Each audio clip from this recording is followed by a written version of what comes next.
So these are the clay items I made back in September. Some of them came out quite well, I'm happy with them, but others didn't turn out so good.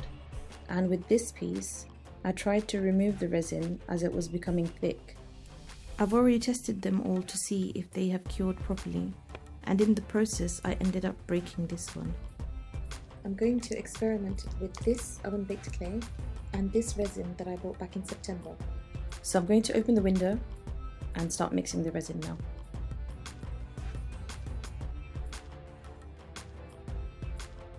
So this is a good learning experience, so I know for next time.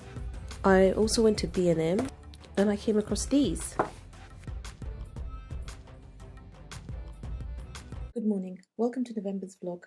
So in my September vlog, I showed how I used this air drying clay to make these clay pieces, and I already glazed them, so I'll show how the results came out on my first go in a moment. I'm going to experiment with this oven-baked clay and this resin that I bought back in September.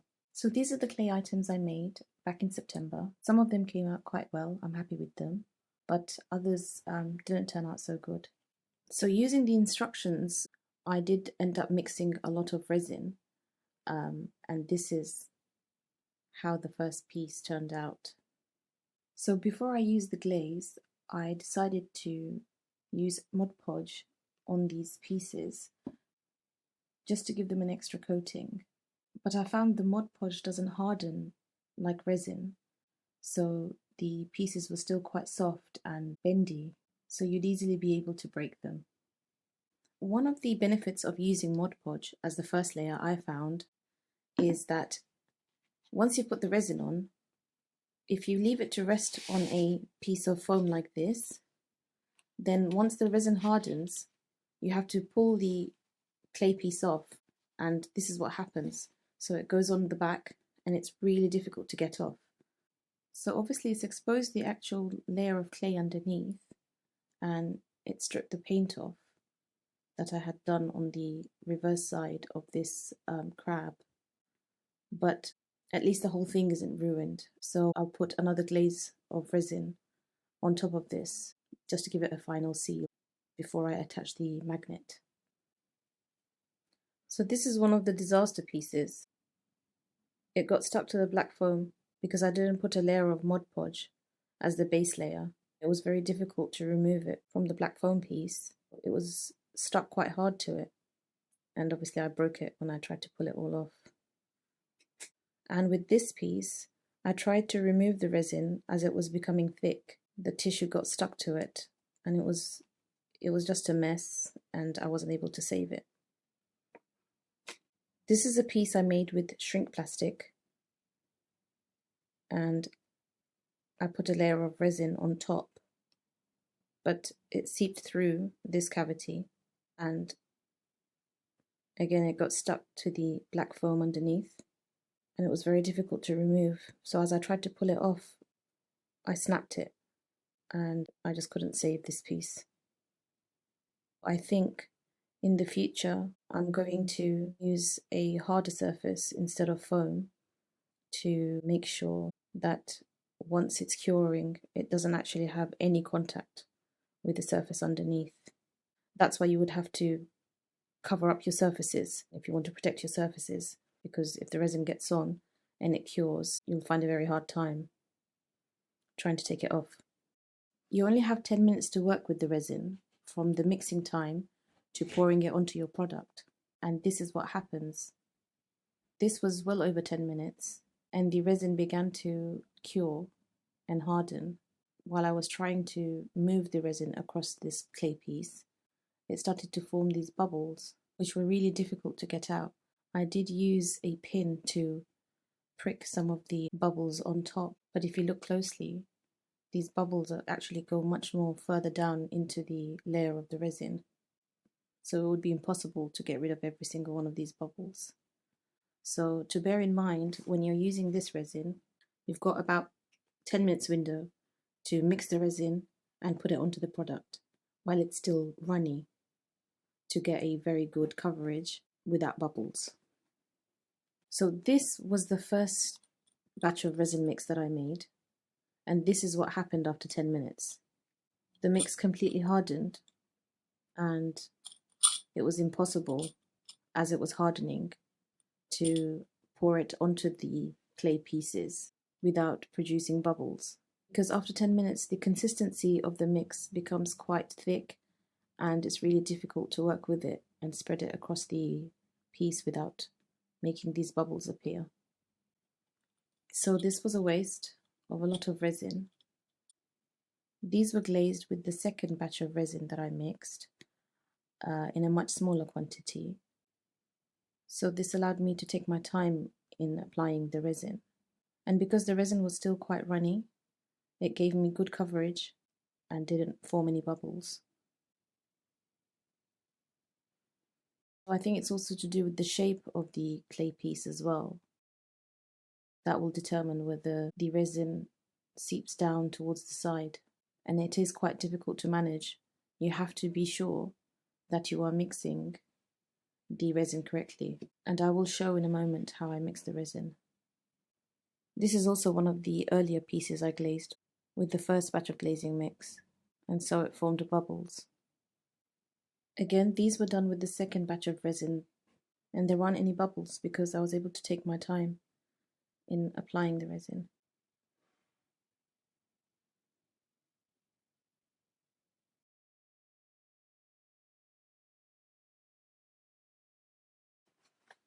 So in the box, you'll find a pair of gloves, 2 measuring cups, 2 of these ice cream sticks, I've already used one, the instructions, the glazing resin, and the hardener mix. So on the instruction it says to use 2 parts glazing resin marked with the letter A. You have to use 2 parts of the A bottle with 1 part of the B bottle. So after the disaster with mixing too much resin, I decided to use this little jar to mix my second batch of resin, and I used a much smaller ice cream stick to be able to mix the resin better. I also used my own gloves because they're better quality and more durable during the application process. I felt these were a bit too large for my hands, and I didn't want to fiddle too much when applying the resin on the clay. Also, because this product is toxic, you also have to use it in a well-ventilated place, so I'm sitting next to the window, and I also wear a face mask throughout the whole application process. And I left it to cure overnight in a well-ventilated area where it couldn't get knocked over. So now I'm going to show how I mix the resin to minimize waste and get a flawless glass-like glaze like on this piece. And I'm going to put the mix on the back of these to give them a final seal. You'll also need some tissue if you want to dry up any area. So I'm going to open the window and start mixing the resin now.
It's the next day and all the clay pieces have cured. I've already tested them all to see if they have cured properly, and in the process I ended up breaking this one. So I'm going to try and attach it with some glue and put resin on the back again. to secure it properly. So you can see once this resin completely cures, it produces a glass-like finish and sets evenly. And the smoother you grind the clay piece, the better the result will be to get this glass-like finish. Also here I can see some of the resin came in contact from the paper, and this is why it's so important to keep the surface as clean as possible. So for next time I'll put the resin on the back and then on the front to make sure that there are no blemishes on the finished piece. Here I've applied the resin directly onto the clay.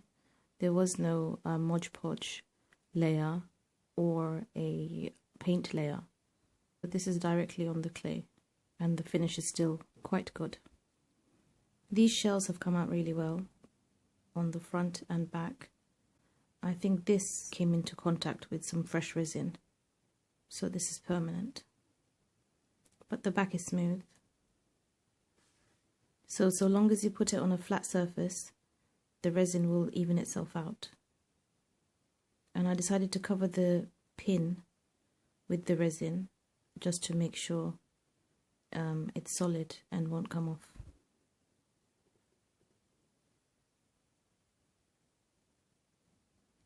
This is actually one of the pieces that was really badly stuck to the black foam underneath, so I'm happy that I was able to save this piece. This also had a huge crack when I tried to take it off the foam piece, and again it's rock solid and it's not going to come away. So again, once I attach the magnet, this will sit nicely on the fridge. So here you can see residue from the black foam has been left on the back of this piece, and it would have been hard to sand down. So this is a good learning experience, so I know for next time to work with smaller quantities of resin and to apply the resin on the back first and then to the front to make sure I get a precise clean finish. So I think I'll make these again and try and do a better job with the paintwork. I didn't intend for them to turn out accurate or anything, because they were just to experiment and see how they come out.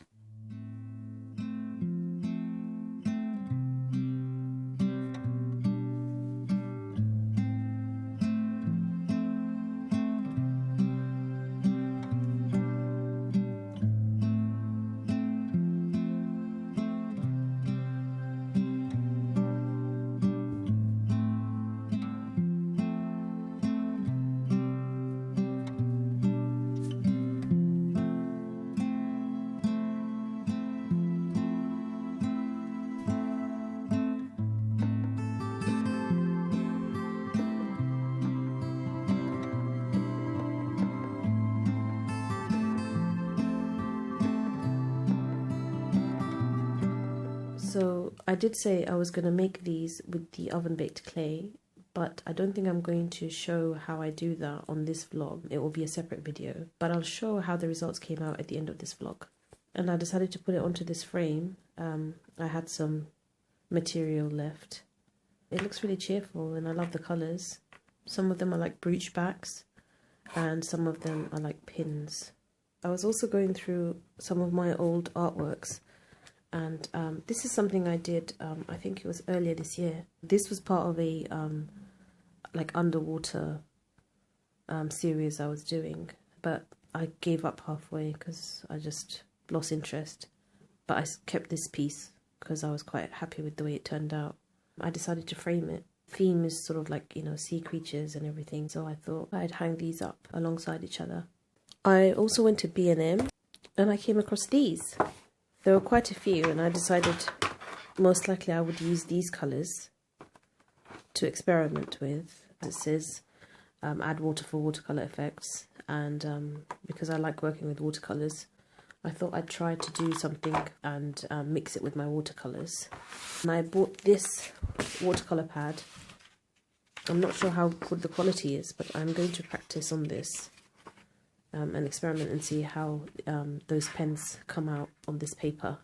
So I'm going to stop here now to do the video showing how I use the oven baked clay. And I think this is going to take me up probably all the way to evening time, because it does take a while to sort of prepare the space.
So I finished baking all the clay pieces, and some of them got burnt. I had to put it back in the second time. Not all of them, it was just the ones that were left at the edge of the tray. They're slightly bendy, but they're cooked, they're done. So I've got to file down these ones. Hopefully when I file it down, the burnt layer should come off. And I already filed these down using sandpaper, and they came out quite smooth. So I'm going to paint these up and then see how they turn out.